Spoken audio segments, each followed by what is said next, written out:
नमस्कार दोस्तों, Dagor study point में आपका स्वागत है। आज हम इतिहास की श्रृंखला में अध्ययन करेंगे बैराट की सभ्यता का। तो बैराट की सभ्यता, बैराट की जो सभ्यता है ये राजस्थान के जयपुर जिले में स्थित है, बाणगंगा नदी के किनारे। तो इसका जो जिला है या स्थान हम देखें तो ये जयपुर में स्थित है। और जयपुर में यह एक नदी है, बाणगंगा नदी। बाणगंगा नदी के किनारे यह स्थित है। बाणगंगा नदी या इसी नदी को कहते हैं अर्जुन की गंगा। अर्जुन की गंगा। इसके अलावा आगे बात करें तो इसका उपनाम जो हमें मिलता है वो मिलता है विराटनगर। और ये जो विराटनगर है ये मत्स्य जनपद की प्राचीन काल में राजधानी थी। मत्स्य जनपद की राजधानी।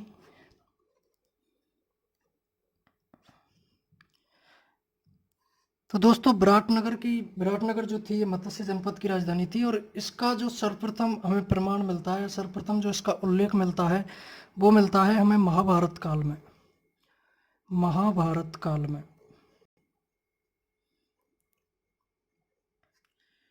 इसके अलावा और आगे बात करें तो बैराट सभ्यता की जो लिपि थी, बैराट सभ्यता की लिपि, तो इसकी जो लिपि थी वो थी संख्य लिपि। संख्य लिपि। तो ये हमने इसकी नॉर्मल सी बातें देखी। ये जयपुर जिले में बाणगंगा नदी के किनारे स्थित है। और इसका जो उपनाम हमें मिलता है वो विराटनगर, जो कि मत्स्य जनपद की राजधानी हुआ करती थी। और महाभारत काल से सर्वप्रथम हमें इसकी जानकारी मिलती है। अब हम देखें कि इसका उत्खनन, तो इसका पहले राजकीय उत्खनन किया गया सवाई राम सिंह सेकंड के काल में, और उसके बाद सरकार के द्वारा इसका उत्खनन किया गया। तो सबसे पहले बात कर लेते हैं कि राजकीय उत्खनन में हमें यहाँ से क्या प्राप्त हुआ। तो सर्वप्रथम तो राजकीय उत्खनन किया गया। सर्वप्रथम राजकीय उत्खनन।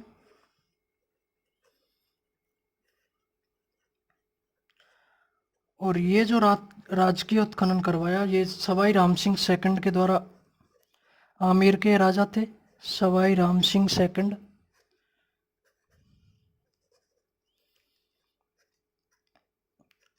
तो इनके द्वारा यहाँ पर राजकीय उत्खनन सबसे पहले करवाया। और इस दौरान यहाँ से एक स्वर्ण मंजूषा प्राप्त हुई। स्वर्ण मंजूषा। और इस स्वर्ण मंजूषा में भगवान बुद्ध की अस्थियों के अवशेष मिले थे। भगवान बुद्ध की अस्थियों के अवशेष।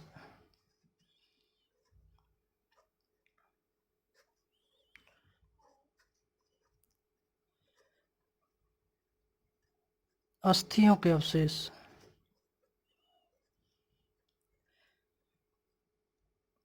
तो ये जो हमें साक्ष्य प्राप्त होते हैं, ये राम सिंह सेकंड ने जो राजकीय उत्खनन सर्वप्रथम इस सभ्यता का करवाया, वहां से हमें ये साक्ष्य प्राप्त होते हैं। अब भारतीय पुरातत्व विभाग द्वारा इसका जब उत्खनन हुआ तो दयाराम साहनी के सानिध्य में, और इनके साथ दो व्यक्ति और, कैलाश चंद्र दीक्षित और नीलरत्न बनर्जी, इनकी देखरेख में दयाराम साहनी के द्वारा इसका उत्खनन किया गया। तो उत्खनन की हम बात करें कि जब भारतीय पुरातत्व विभाग ने इसका उत्खनन करवाया तो उसमें जो उत्खनन करने वाले थे वो थे दयाराम साहनी। दयाराम साहनी। और इन्हीं के साथ दो व्यक्ति और, एक कैलाश चंद्र दीक्षित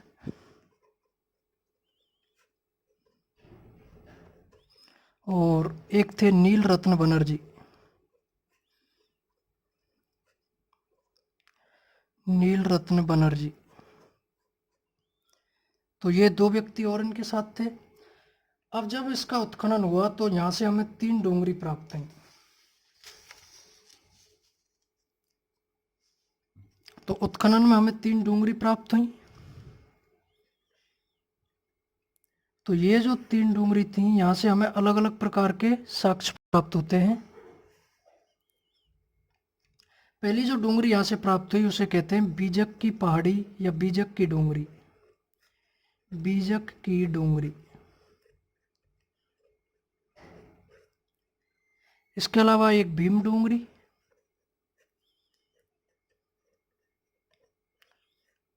और एक जो पहाड़ी हमें मिलती है वो है गणेश डूंगरी। तो ये 3 पहाड़ियाँ यहाँ से हमें प्राप्त हुई और इनमें जो सबसे महत्वपूर्ण हम देखें तो वो बीजक की पहाड़ी आती है। यहाँ से भाब्रू शिलालेख प्राप्त हुआ। कैप्टन बर्ट ने 1837 में यहाँ पर भाब्रू शिलालेख की खोज की। भाब्रू शिलालेख।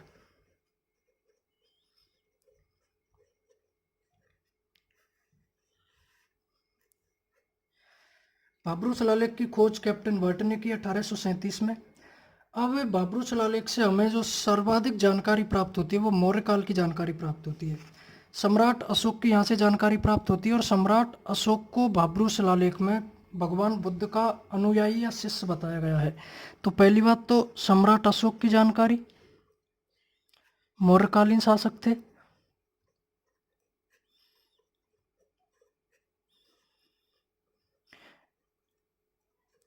इसके अलावा भाब्रू शिलालेख के अनुसार जो सम्राट अशोक थे भगवान बुद्ध के अनुयायी थे, भगवान बुद्ध के शिष्य।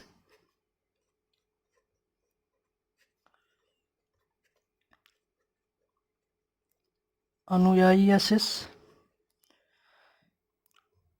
और एक दो जानकारी और हमें सम्राट अशोक के संदर्भ में भाब्रू शिलालेख से मिलती हैं कि सम्राट अशोक ने गौ हत्या पर अपने समय में रोक लगा दी थी।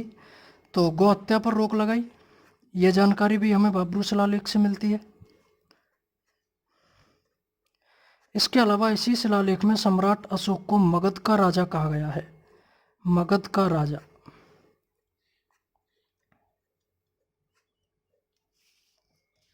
अशोक ने इसमें बुद्ध, संघ और धम्म, इन तीनों का वर्णन किया है। बुद्ध, संघ और धम्म।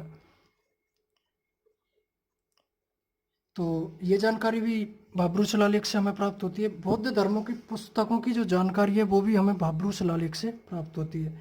तो बौद्ध धर्म की पुस्तकों की जानकारी, बौद्ध धर्म की पुस्तकों की जानकारी,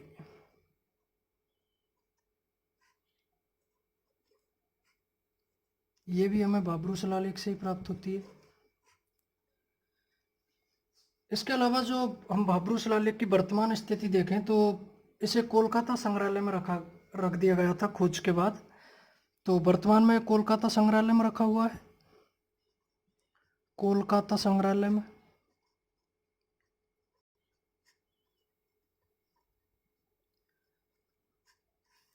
तो कुल मिला के ये सभी मौर्यकालीन अवशेष हमें भाब्रू शिलालेख से प्राप्त होते हैं, जिसकी खोज बीजक की डोंगरी पे हुई और कैप्टन बर्ट ने 1837 में इसकी खोज की।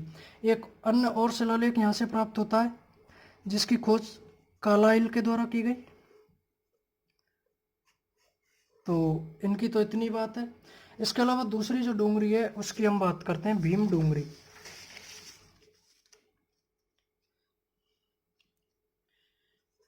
भीम डोंगरी। तो भीम डोंगरी के बारे में एक किंवदंती भी है और केवल एक ही हमें यहाँ से जानकारी मिलती है कि यहाँ पर द्रौपदी की प्यास बुझाने के लिए महाभारत काल में भीम ने लात मारकर इस डोंगरी का निर्माण किया, यानी कि यहाँ भीमलत कुंड का निर्माण किया। तो भीमलत कुंड के साक्ष्य यहाँ से हमें मिलते हैं। और जो तीसरी जो डोंगरी यहाँ से प्राप्त हुई थी वो हुई थी गणेश डोंगरी।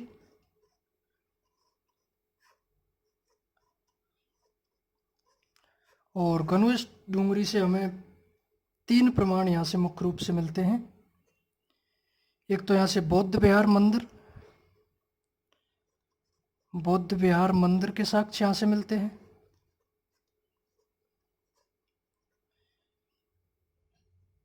और इसके अलावा हीनियान शैली से संबंधित स्तूप यहाँ से मिलता है हमें। हीनयान शैली से संबंधित बौद्ध स्तूप, हीनयान शैली से संबंधित बौद्ध स्तूप, ये हमें गणेश डूंगरी से प्राप्त होता है। और एक मथुरा शैली में गौतम बुद्ध की प्रतिमा हमें गणेश डूंगरी से प्राप्त हुई है। मथुरा शैली में गौतम बुद्ध की प्रतिमा,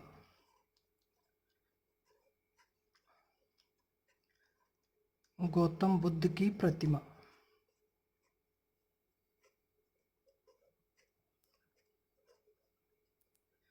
तो ये बातें गणेश डूंगरी की हमने देखी। इसके अलावा और बैराठ की सभ्यता में हम आगे देखें कि और क्या क्या विशेषताएं इसकी आती हैं, क्या क्या साक्ष्य यहाँ से हमें प्राप्त हुए हैं। तो कहते हैं बैराठ की जो सभ्यता है, हर्षवर्धन के काल में चीनी यात्री हेंगसोन ने यहाँ की यात्रा की थी। तो एक बार इनके बारे में जान लें। हेनसोंग,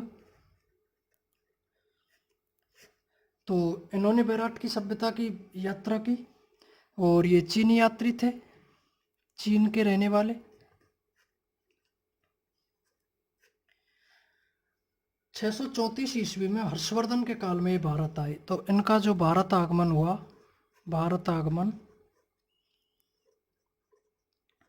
ये 634 ईस्वी में आए, हर्षवर्धन के काल में। तो इनके काल में ये सर्वप्रथम भारत आए और भगवान बुद्ध के प्रति आस्था रखते थे। तो और यहाँ से हमें मौर्यकालीन भगवान बुद्ध से संबंधित साक्ष्य मिले हैं। तो शायद इसी कारण इन्होंने यहाँ की यात्रा की होगी।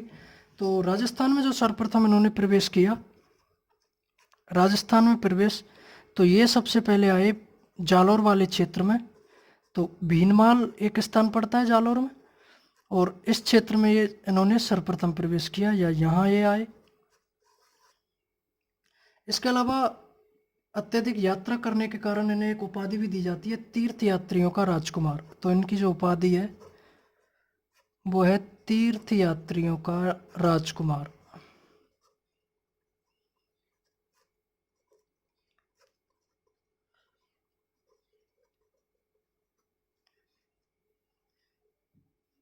तो इनकी एक पुस्तक भी है CUK, और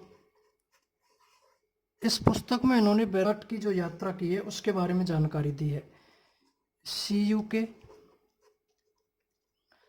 तो ये जो पुस्तक है, इस पुस्तक में बैराठ की सभ्यता की जो इन्होंने यात्रा की थी उसकी जानकारी दी है। अब जब इन्होंने यात्रा की तो इन्होंने बैराठ के लिए पारयात्र शब्द का यूज किया, पारयात्र शब्द का प्रयोग किया। तो बैराठ के लिए पारयात्र शब्द का प्रयोग,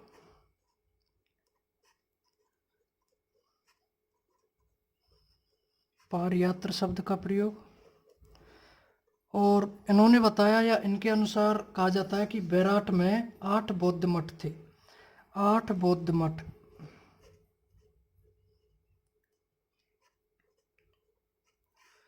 और कहते हैं कि कालांतर में एक हूण राजा हुए मिहिरकुल, और मिहिरकुल ने इनको तोड़वा दिया। तो कालांतर में हूण राजा मिहिरकुल, मिहिरकुल ने इन मठों को तोड़वा दिया।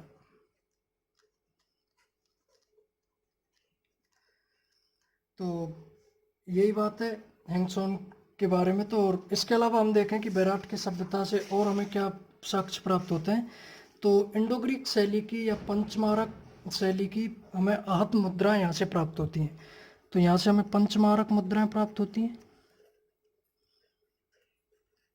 पंचमारक मुद्राएं। और ये जो मुद्राएं हैं ये इंडो ग्रीक शैली की प्राप्त होती हैं, इंडो ग्रीक शैली।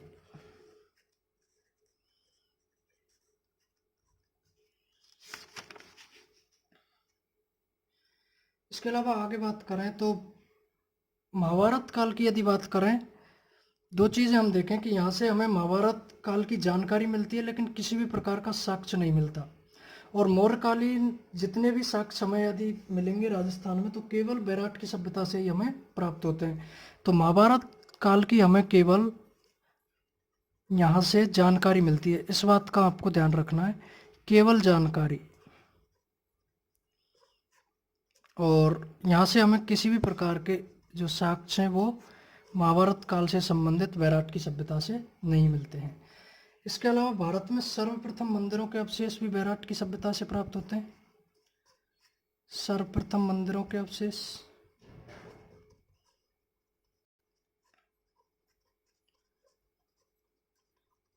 तो ये देखा था आज हमने वैराट की सभ्यता के बारे में। तो आगे हम अध्ययन करेंगे गणेश्वर सभ्यता। Okay, thank you.